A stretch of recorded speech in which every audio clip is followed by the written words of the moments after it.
आपके साथ मैं हूं अनुजा। कांग्रेस नेता राहुल गांधी भाजपा हटाओ महंगाई भगाओ पद यात्रा में भाग लेने के लिए अमेठी पहुंच चुके हैं और उनके साथ कांग्रेस की यूपी प्रभारी प्रियंका गांधी वाड्रा। राहुल आगमन से कांग्रेस कार्यकर्ता भी उत्साहित नजर आए थे।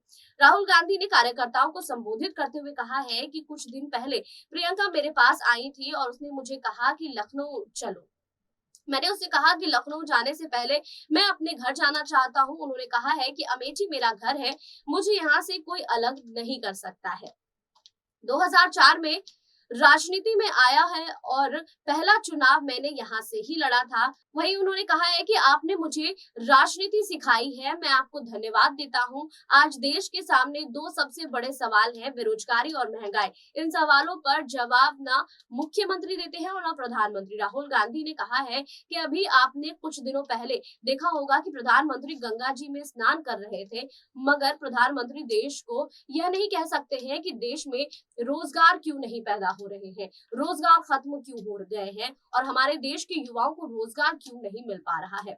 दूसरा सवाल है कि इतनी तेजी से महंगाई क्यों बढ़ रही है। नरेंद्र मोदी इन सवालों का जवाब आपको नहीं देंगे, इसलिए मैं आपको इसका जवाब दे रहा हूँ। भाइयों और बहनों, इस देश को छोटे बिजनेस वाले मिडिल क्लास दुकानदार रोजगार देते हैं और उस पर नरेंद्र मोदी ने पहले आंख बंद कर नोटबंदी का हमला कर दिया, फिर जीएसटी लागू कर दी। इसके बाद कोरोना वायरस की तीसरी लहर आने के बाद कोई सहायता ना देकर की गई है।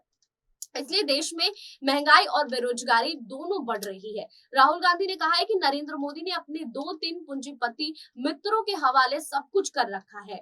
नरेंद्र मोदी काले कृषि कानून लाए और 1 साल बाद माफी मांगते हुए कानून वापस ले लिए हैं। देश की सुरक्षा खतरे में है। चीन भारत के प्रदेश में गांव बसा रहा है और मोदी जी चुप हैं। राहुल गांधी अमेठी में भाजपा हटाओ महंगाई भगाओ पद यात्रा में भाग लेने के लिए और जनसभा को भी संबोधित किया। राहुल गांधी ने स्वयं को हिंदू और पीएम मोदी को हिंदूवादी बताते हुए कहा है कि हिंदू धर्म की बात होती है, लोगों से पूछा है कि हिंदू क्या होता है। उसके बाद राहुल गांधी ने और भी कई सवाल केंद्र की मोदी सरकार पर करते हुए नजर आए हैं।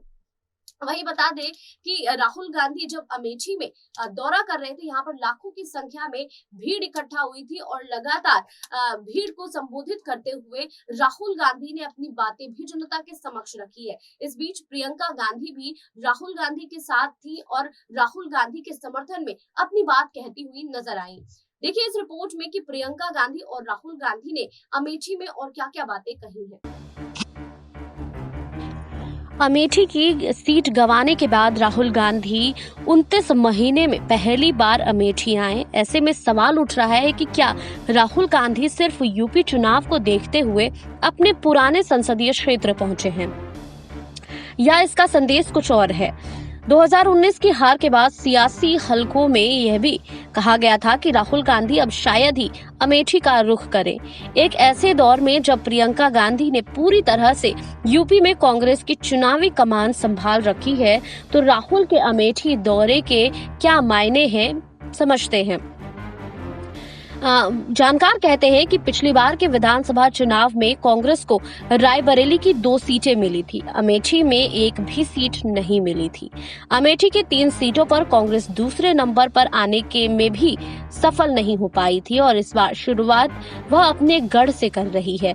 पहले अपना किला बचाएं और विधानसभा चुनाव में कुछ सम्मानजनक प्रदर्शन कर सकें। दूसरी बात यह है कि प्रियंका गांधी उत्तर प्रदेश की राजनीति में सक्रिय हैं। ये भी तय है कि गांधी परिवार से कहीं 2 लोगों को अमेठी और रायबरेली से चुनाव लड़ना है। इस दशा में राहुल का अमेठी दौरा बहुत महत्वपूर्ण है। वहीं जानकार कहते हैं कि राहुल के अमेठी दौरे की कितनी अहमियत है, तो उन्होंने बताया है कि प्रियंका ने राहुल से कहा था कि आप भी अमेठी आइए, क्योंकि अमेठी से हार के बाद लंबे समय से वह इधर नहीं थे। यूपी की वह अनदेखी नहीं कर सकते हैं। ऐसा संभव है कि वह अमेठी को एकदम से ना छोड़े। प्रियंका को भी चुनाव लड़ाने की बात है और कुल मिलाकर अपनी बनी बनाई जमीन को छोड़ना बुद्धिमानी नहीं है। वहां से चुनाव ना लड़ना हो तो भी मानना है कि उत्तर प्रदेश महत्वपूर्ण है। यूपी चुनाव आ रहा है तो अकेले प्रियंका सब कुछ नहीं कर सकती। रायबरेली और अमेठी ये कांग्रेस के दो प्रभाव क्षेत्र थे, दोनों आपस में जुड़े हैं और पार्टी के कार्यकर्ताओं में ऊर्जा भरने के लिए वह अमेठी गए। पिछले विधानसभा चुनाव में पार्टी की यहाँ काफी बुरी स्थिति थी। यूपी में रिवाइवल के लिए जरूरी है कि जो अपना प्रभाव क्षेत्र है वहां फिर से कांग्रेस से संपर्क बनाए। 2019 के लोकसभा चुनाव में तत्कालीन कांग्रेस अध्यक्ष राहुल गांधी को स्मृति ईरानी ने करारी शिकस्त दी थी। वहीं 2014 के लोकसभा चुनाव में राहुल गांधी से कड़े मुकाबले के बाद स्मृति ईरानी हार गई थी, लेकिन स्मृति ने इस हार के बावजूद अमेठी का आंगन नहीं छोड़ा। महज एक महीने के अंदर वह गांधी परिवार के इस पुराने गढ़ पहुंच गई थी। वहीं 2014 से 2019 के दौरान स्मृति ईरानी ने चुपचाप अमेठी के दौरे भी किए थे। दूसरी ओर राहुल गांधी इस दौरान 28 बार अपने संसदीय क्षेत्र का रुख किया। राहुल के अमेठी दौरे पर जानकार कहते हैं कि राहुल ने बहुत गलती की जो इतने दिनों तक अमेठी नहीं आए। किसी भी नेता के लिए ये गलत बात है कि एक बार आप चुनाव हार गए तो वहां जाना छोड़ दिया जाए। अगर एक हार के बाद आप क्षेत्र में दूर हो जाते हैं तो प्रतिष्ठा पर भी असर पड़ता है। देर आए दुरुस्त आए। वहीं उन्होंने बताया है कि राहुल गांधी की अनुपस्थिति को लेकर सवाल उठाए जा रहे हैं। स्मृति ईरानी कम से कम राहुल गांधी के सांसद रहते हुए जितना वो आते थे उससे कहीं ज्यादा अपनी उपस्थिति दर्ज करा रही थी। इन सब बातों को देखते हुए उनका दौर यहाँ लगाया गया। और इससे पहले जब प्रियंका गांधी ने रायबरेली का दौरा किया था और अमेठी जाने की योजना थी लेकिन नहीं जा पाई, उस समय भी जब अमेठी के लोगों ने आकर उनसे मुलाकात की थी तो इस शिकायत को दर्ज कराया था कि राहुल या गांधी परिवार का सदस्य अमेठी नहीं आ रहा है। यह अपना किला बचाने की कवायद है। वायनाड से जीतने के बाद माना जा रहा है कि राहुल अमेठी छोड़ देंगे, लेकिन इस दौरे का संदेश है कि गांधी परिवार अमेठी को अपनी उपस्थिति बनाए रखना और अमेठी में संसदीय राजनीति में सक्रिय रहेगा। 2024 में क्या राहुल अमेठी फिर से लड़ सकते हैं? देखिए, इस सवाल पर जानकार कहते हैं कि 2024 के बारे में अभी अनुमान लगाना जल्दबाजी होगी, लेकिन लगता है कि उसी दिशा में राहुल गांधी अपने दौरे से यह संदेश देने की कोशिश कर रहे हैं। अमेठी में राहुल गांधी ने बड़ी जनसभा को संबोधित किया है। यहाँ पर राहुल गांधी के साथ प्रियंका गांधी भी उपस्थित थी। प्रियंका गांधी राहुल गांधी ने यहाँ पर सीधे तौर पर केंद्र की मोदी सरकार पर निशाना साधा है और अपनी बातें जनता के समक्ष कहते हुए नजर आए हैं।